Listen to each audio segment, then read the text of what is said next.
And as you would expect of two major developed economies, I think it's number 3 and number 5 in the world, our relations are sort of both broad and deep. And there's almost no sector of the economy is kind of untouched in terms of opportunities, kind of on both sides. We're also two societies coping with very similar challenges, both sort of geographically, but also aging populations, sort of smarter societies, the use of digital and so on. And there's lots to be learned and shared opportunities on both sides.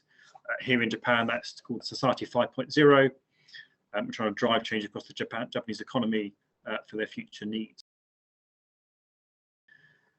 We've seen some sort of more innovative sectors kind of grow over the last sort of year or two, whether that's kind of fintech, where London leads the way. We're trying to introduce to Japan.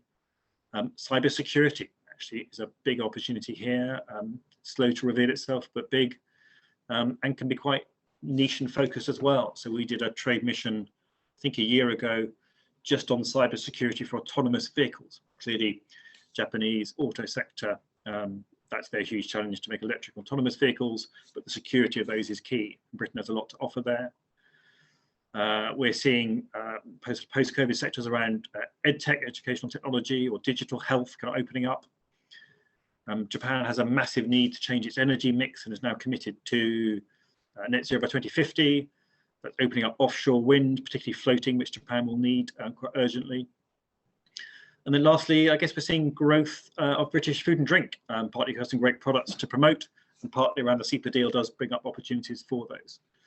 And we're seeing companies here, some of those might be a little bit soft on the revenue side right now, but its downturns can be a good chance to expand as well. And so we are seeing some hospitality companies increase their asset exposure, which I think they will hope will follow, revenue will kind of follow.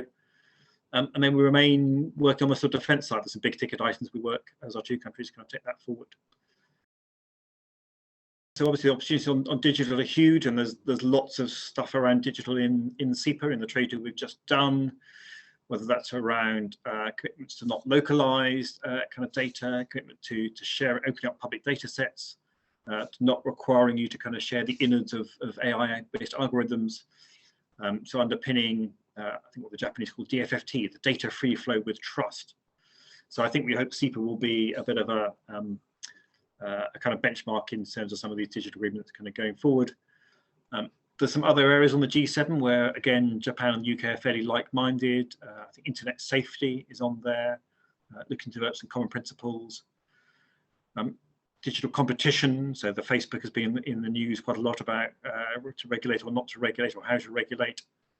I suspect the one for the future where I think Japan will be particularly interesting is sort of future digital standards.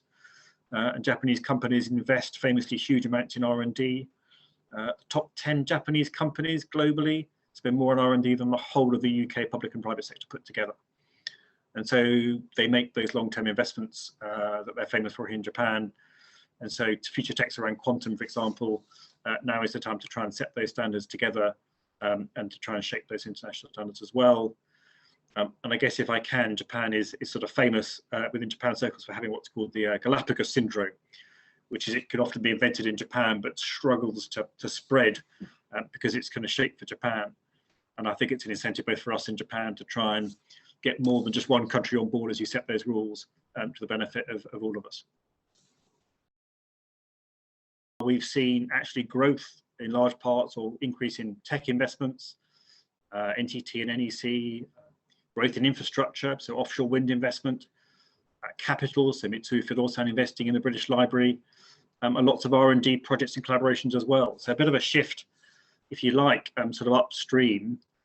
And all those because of the reasons that the UK has always had, whether that's access to great talent, universities and science, its place in the sort of centre of the English-speaking universe, the time zone, and its global reach and markets. So I think that gives Japanese companies a great base for growing, and we're going to get great feedback on the deal that we've done and the UK's position kind of going forward. It's kind of in the TPP's DNA to be a means of growing and having other parties join, and so expansion is in the DNA, and it's a commitment and a treaty that is open to other countries joining. So that's kind of always been there. Japan clearly holds the presidency this year, so it's a pretty important kind of role, and they have been supportive of the UK joining. I think to create some of those principles around that this is agreement that other members kind of can join. It's no secret they wanted the US to stay in, and unhappy they kind of pulled out. I'll leave it for others to comment whether the US will ever kind of come back to it, but clearly creating a precedent, a way, and a mechanism for countries such as the UK, even the US, to join in the future is in Japan's interest. I mean, more broadly, we've picked up earlier that we're two like-minded countries with a strong bilateral relationship. We've done a SEPA deal. I think we enhanced the CPTPP deal, and it clearly is benefit to the UK in terms of the opportunities, in terms of being part of a dynamic region, and in terms of kind of encouraging others to join this high standards deal. So I think it's from a range of kind of interests, both bilateral and geostrategic. The Japanese have, touch wood, so far been very supportive.